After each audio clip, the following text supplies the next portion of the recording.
Examiner family, വളരെ important ആയിട്ടുള്ള ഒരു കാര്യം നിങ്ങൾ എല്ലാവരെയും അറിയിക്കാൻ വേണ്ടിയിട്ടാണ് ഈ ഒരു ഷോർട്സ്. അപ്പൊ മാക്സിമം നിങ്ങൾ ഫ്രണ്ട്സിലേക്കൊക്കെ ഒന്ന് ഷെയർ ചെയ്ത് കൊടുക്കാം. അപ്പൊ 6ാം ക്ലാസ് മുതൽ 9ാം ക്ലാസ് വരെയുള്ള നമ്മുടെ എക്സാമിനർ ബാച്ചുകളിലുള്ള ക്രാഷ് ബാച്ച് ആണെങ്കിലും എല്ലാ സിലബസും നമ്മൾ കംപ്ലീറ്റ് ചെയ്തിട്ടുണ്ട്. അപ്പൊ ഓൾറെഡി നിങ്ങൾ നന്നായിട്ട് ക്ലാസ്സസ് എല്ലാം ഫോളോ ചെയ്ത് പഠിച്ചിട്ടുണ്ടാവും എന്ന് തന്നെ വിചാരിക്കുന്നു. അപ്പൊ നാളെ മുതൽ നമ്മുടെ മോഡൽ എക്സാംസ് നമ്മൾ സ്റ്റാർട്ട് ചെയ്യാൻ പോവാണ്. അപ്പൊ ഫൈനൽ എക്സാമിനുള്ള ഒരു ട്രയൽ എന്ന രീതിയിൽ നിങ്ങൾ വളരെ സിൻസിയർ ആയിട്ട് തന്നെ ഈ ഒരു എക്സാമിനെ കാണാം. അപ്പൊ നാളെ മുതലുള്ള ഓരോ ദിവസവും നടക്കുന്ന എക്സാം ടൈം ടേബിൾ നമ്മളെ കമ്മ്യൂണിറ്റിയിൽ നിങ്ങൾക്ക് കിട്ടുന്നുണ്ടാവും.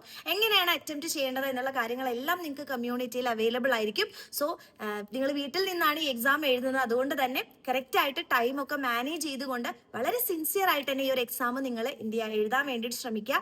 എങ്കിൽ മാത്രമാണ് നിങ്ങൾക്ക് നിങ്ങളുടെ ഫൈനൽ എക്സാമിന് എന്തൊക്കെ പിഴവുകളാണ് നമുക്കുള്ളത്, എവിടെയൊക്കെയാണ് ഇംപ്രൂവ് ചെയ്യാനുള്ളത് എന്നൊക്കെ നമുക്ക് മനസ്സിലാക്കാൻ വേണ്ടി പറ്റുള്ളൂ. സോ ഈ ഒരു എക്സാമിനെ വളരെ സീരിയസ് ആയിട്ട് കാണാം ആൻഡ് മാക്സിമം കറക്റ്റ് ആയിട്ടുള്ള ഡേറ്റ്സിൽ തന്നെ എക്സാംസ് അറ്റംപ്റ്റ് ചെയ്യാൻ വേണ്ടിയിട്ട് ശ്രമിക്കാം. അപ്പോൾ മോഡൽ എക്സാം എഴുതുന്ന എല്ലാ ബാച്ചിലെ മക്കൾക്കും ഓൾ ദി വെരി ബെസ്റ്റ്.